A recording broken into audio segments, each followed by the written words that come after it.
What if the ultimate martial arts legend didn't die from a mysterious headache, but was actually systematically destroyed by his own unyielding obsession? For over 5 decades, Hollywood has sold you a beautifully polished myth about the sudden tragic passing of Bruce Lee, a flawless icon, a superhuman force who vanished in his prime. But behind the glitz of the silver screen, behind the official medical reports, lies a terrifying, raw reality that was deliberately buried in the shadows. Until today, Bolo Yeung, the man who trained shoulder to shoulder with the dragon during his final, agonizing days, has finally broken his 53-year silence. He didn't see a god. He saw a man, pushing his physical form past the point of no return, a body running on pure adrenaline, screaming for help, while everyone around him ignored the warning signs, just to protect a multi-million-dollar empire. Today, we strip away the corporate lies to uncover the forbidden truth, the hidden May crisis, the deleted film rolls, and the dark psychology of a legend who traded his life for immortality. To truly understand the magnitude of this deception, we must forget the movie posters. We must look through the eyes of Bolo Yeung. Bolo wasn't just another stuntman or a casual co-star. He was a massive elite powerhouse of the golden era, a man who understood the brutal reality of physical conditioning. When he stepped onto the set of Enter the Dragon, he expected to meet a martial arts master. Instead, he encountered a man possessed by a terrifying dark drive. Let's look straight at the raw human behavior here. Bruce Lee wasn't just training. He was conducting an unholy experiment on his own flesh. Bolo witnessed a daily routine that would have hospitalized an ordinary athlete. Bruce was obsessed with absolute physical perfection, an obsession that bordered on madness. High-voltage electrical muscle stimulation, extreme unregulated dietary supplements, and a relentless, non-stop training schedule that left his body completely dehydrated and devoid of essential body fat. Do you see the psychological blind spot? When a man stands at the absolute peak of global fame, his ego convinces him that he is invincible. Bruce believed his mind could permanently override the biological limitations of his body. Bolo saw the warning signs. He saw the sudden, uncontrollable muscle tremors, the bloodshot eyes, and the heavy, ragged breathing between takes. Bruce was burning his life energy at a frantic, impossible speed, like a moth rushing toward a blinding flame.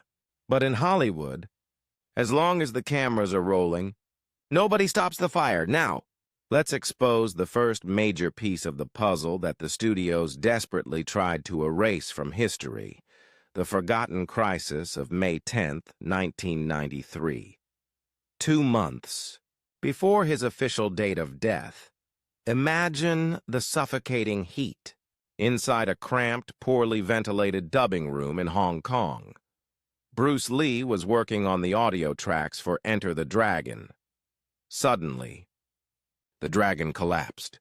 He began shaking violently, vomiting, and burning with a dangerously high fever. He was rushed to the hospital in critical condition, suffering from cerebral edema, swelling of the brain. The doctors managed to narrowly save his life that day. It was a massive, unmistakable siren from his body, a stark, terrifying warning that his system was shutting down. But what did Hollywood do? They did what they always do when a multi-million-dollar asset is at risk. They covered it up. They minimized the incident, calling it a minor case of exhaustion or heat stroke. They pushed the dragon right back into the meat grinder. Bruce was discharged from the hospital and immediately sent back to work. Bolo Yeung noticed a permanent change in Bruce after that day. The light in his eyes had altered. The explosive speed was slipping, yet the corporate machine required a perfect, untouchable icon, and Bruce's colossal pride refused to allow him to show weakness to the world. This brings us to the most controversial revelation from Bolo Yeung's testimony. the existence of the deleted film rolls. During the production of Enter the Dragon, several scenes had to be reshot multiple times, not because of technical errors, but because Bruce Lee's body was physically failing him. Picture this: the cutting room floor of Golden Harvest Studios. Hours of raw footage captured the legendary dragon stumbling, losing his balance, and dropping his guard during routine fight choreographies. For a perfectionist like Bruce Lee, these frames were a fate worse than death. They were an absolute insult to his pride and legacy. Reports suggest that these specific rolls of film, showcasing a weak, vulnerable Bruce Lee, were immediately confiscated and permanently destroyed under strict corporate orders. Why? Because the myth had to be protected at all costs. Warner Brothers and Golden Harvest were sitting on a global gold mine. Enter the Dragon was poised to redefine international cinema. If the public discovered that the world's most dangerous martial artist was actually a critically ill young man collapsing on set, the illusion would vanish, and the profits would plummet. They didn't see a human being who desperately needed medical intervention and months of absolute rest. They saw a product, and that product had to look flawless.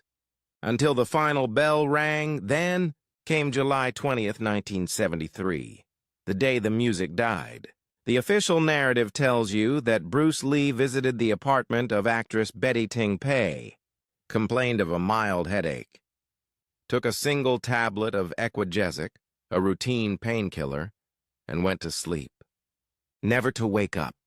The official autopsy ruled it a misadventure caused by an allergic reaction to the medication, leading to a fatal cerebral edema. But let's apply the law of cause and effect here.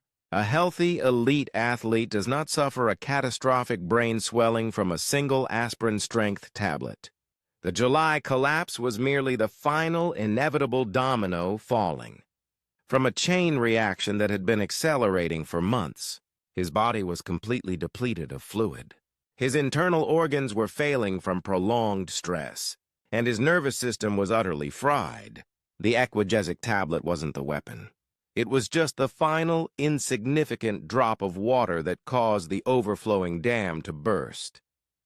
And then, look at the chilling, frantic actions of his inner circle during those final hours. When Bruce was found unresponsive, there was an unaccounted, terrifying delay before the ambulance was ever called. People were contacted. Managers were notified. Decisions were made behind closed doors. Why the sudden rush? Why the immense secrecy? They needed to sanitize the scene.